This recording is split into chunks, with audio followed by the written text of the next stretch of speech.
इस वीडियो में मैं आपसे डिस्कस करूंगा कि बहुत से बच्चे मैथ साइंस से क्यों डरते हैं और वो 10th के बाद में कोई और स्ट्रीम क्यों ले लेते हैं। उनको ये भी नहीं पता होता है कि वो मैथ साइंस क्यों छोड़ रहे हैं। इस वीडियो में हम ये भी बात करेंगे कि कौन से इंजीनियरिंग कॉलेज में आपको एडमिशन लेना चाहिए और कहाँ पर आप एडमिशन ले सकते हैं। तो देखिए, कोई भी बच्चा मैथ से डरता है अगर, तो वो इसलिए डरता है क्योंकि उसके 5th class 6th 7th 8th जैसे कि डेसिमल्स हैं, कन्वर्जन्स हैं या फैक्टराइजेशन है, एलसीएम है, अलजेब्रा है, ये जो बेसिक चीज़ें होती हैं वो क्लियर नहीं होती हैं। इस वजह से जब वो 10th किसी तरीके से पास कर लेते हैं तो जब वो 11th 12th में जाते हैं तो उनके पेरेंट्स उनका किसी बड़े कोचिंग सेंटर में एडमिशन करा देते हैं। तो ये मेरे एक फ्रेंड हैं, उनके बेटे के साथ में ऐसा ही हुआ कि उनके बेटे ने अच्छे नंबरों से 10th पास किया। देखिए, 10th में कुछ बोर्ड्स में उनको थोड़ा सा नहीं, मैं बोलूँगा काफ़ी उसको हल्का भी बना दिया गया है। बच्चों के नंबर अच्छे आने लगे हैं। जिन बच्चों की अच्छी तैयारी नहीं भी है उनके भी अच्छे नंबर आजकल आना थोड़ा आसान हो गया है। तो उस बच्चे के अच्छे नंबर आए थे 10th क्लास में, तो उनके फादर ने ये सोचा कि मैं इसको फिजिक्स केमिस्ट्री मैथ्स दिला देता हूँ और उसका एक गाजियाबाद के बड़े कोचिंग सेंटर में उन्होंने एडमिशन करा दिया। तो जब वो बच्चा क्लास में पढ़ने गया, उसने पहली क्लास, दूसरी क्लास या एक हफ्ते तक क्लास अटेंड करी, तो उसे लगा ये तो बहुत ही डिफिकल्ट सिलेबस है और उसने ये अपना निर्णय लिया कि वो फिजिक्स केमिस्ट्री मैथ्स को छोड़ करके दूसरी स्ट्रीम ले लेगा। तो पहली बात तो ये है कि अगर आपके नंबर कम भी आए हैं या आपने इतने अच्छे से फिजिक्स केमिस्ट्री मैथ्स नहीं भी पढ़ा है, तब भी अगर आप इंजीनियरिंग करना चाहते हैं या फिजिक्स केमिस्ट्री मैथ्स लेना चाहते हैं तो आप ले लीजिए। कोई ज़रूरी नहीं है कि हर बच्चे का एडमिशन आईआईटी में हो, लेकिन अगर आप फिजिक्स केमिस्ट्री मैथ्स से इंजीनियरिंग में आप एडमिशन लेना चाहते हैं तो बहुत सारे इंजीनियरिंग कॉलेजेस हो गए हैं आजकल। आप पास तो कर ही लेंगे, क्योंकि देखिए, पास करने के लिए कुछ ऐसे चैप्टर्स होते हैं जिससे कि कुछ क्वेश्चंस ऐसे होते हैं कि अगर आप उनको पढ़ के चले जाते हैं तो भी आप पास हो जाएंगे। तो इंजीनियरिंग में एडमिशन होना इतना डिफिकल्ट नहीं है। आप बिल्कुल मत डरिए फिजिक्स केमिस्ट्री मैथ्स से और आप ऑप्ट कीजिए और आपका इंजीनियरिंग में सिलेक्शन हो सकता है और आप इंजीनियर इजीली बन सकते हैं। तो पास करना डिफिकल्ट नहीं होता है, अच्छे नंबर लाना डिफिकल्ट हो सकता है। तो मैं यहाँ पर इस वीडियो में आपसे ये बताना चाहता हूँ कि ऐसा नहीं है कि आपने किसी बड़े कोचिंग सेंटर में एडमिशन ले लिया तो आपका सिलेक्शन हो जाएगा। पहले अपना बोर्ड लेवल का तैयार कीजिए, जो आपका 10th का बोर्ड है।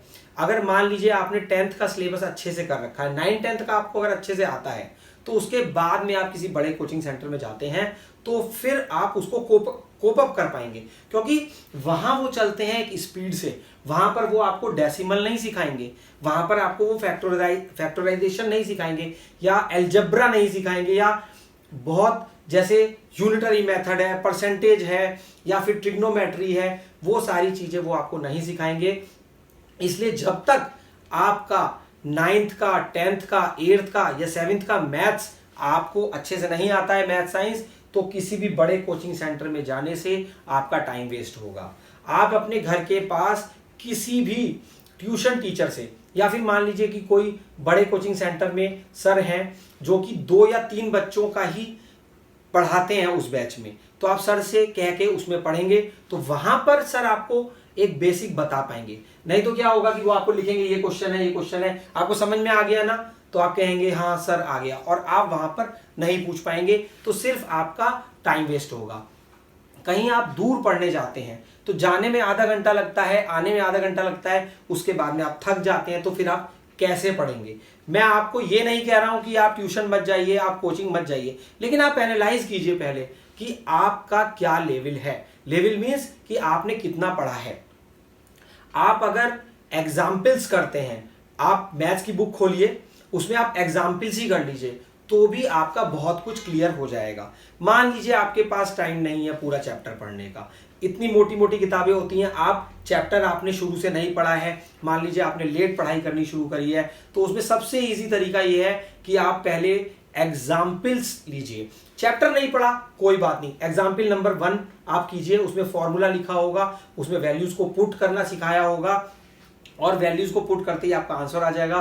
तो उन 4-5 क्वेश्चंस को भी अगर आप कर लेते हैं तो काफी कुछ आपको इजीली समझ में आने लगेगा। तो इंजीनियरिंग में भी ऐसा ही होता है कि इतनी मोटी मोटी बुक्स होती हैं, कुछ बच्चे सारी बुक्स पढ़ते हैं, कुछ सिर्फ पास होने के लिए पढ़ते हैं। तो पास होने के लिए आप एग्जाम्पल्स कर लीजिए, सॉल्यूशंस कर लीजिए, आप हेल्प बुक ले आइए।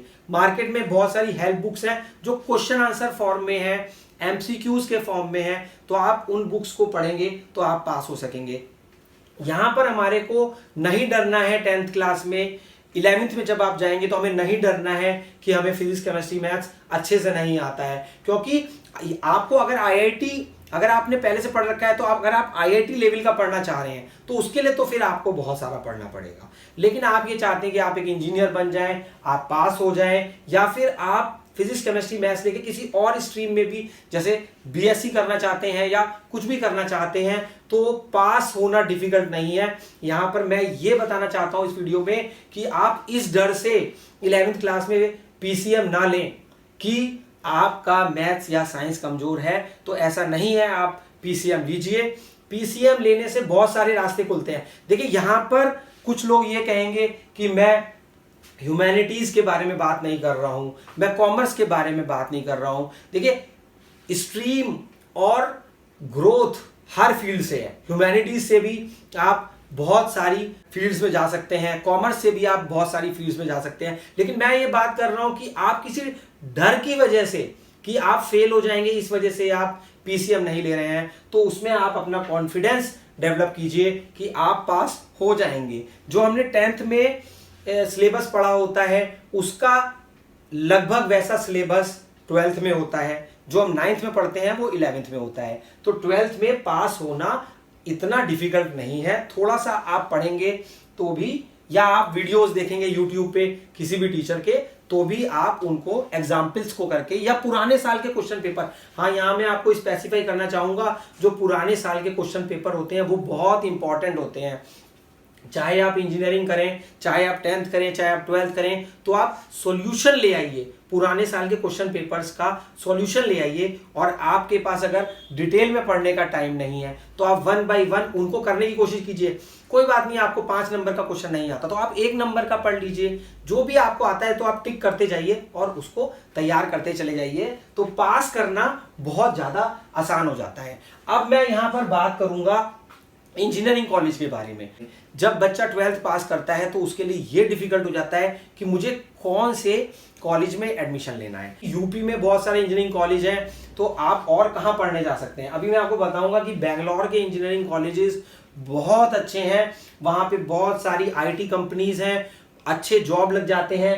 यहां पर ये आप जो कैंपस देख रहे हैं ये MS Ramaiah institute of technology है, बेंगलोर में है, और अभी इसका नाम RIT हो गया है, Ramaiah institute of technology Bangalore. इसमें बहुत सारी ब्रांचेस हैं। बेंगलोर के कॉलेजेस बहुत रेप्यूटेड हैं, बहुत पुराने हैं। रमैया कॉलेज एक बहुत अच्छा कॉलेज है और बहुत बड़ा कैंपस है, इसकी कनेक्टिविटी बहुत अच्छी है। यहाँ पर आपको खाने पीने का सामान, हॉस्टल्स और जो भी फैसिलिटीज आप चाहते हैं वो सब आपको RIT बेंगलोर में मिलेगा। यहाँ की लैब्स बहुत बड़ी हैं। अगर मैकेनिकल डिपार्टमेंट की बात करते हैं तो मैकेनिकल की बहुत बड़ी बड़ी लैब्स हैं। कैंपस इंटरव्यू प्लेसमेंट यहाँ पर बहुत अच्छा है। इसी तरीके से BMS कॉलेज है, RV college of engineering, PSIT। Bangalore में बहुत सारे कॉलेजेस हैं। अपने स्टेट में इंजीनियरिंग नहीं करना चाहते हैं तो आप बेंगलोर भी जा सकते हैं। वेदर यहाँ का बहुत अच्छा रहता है।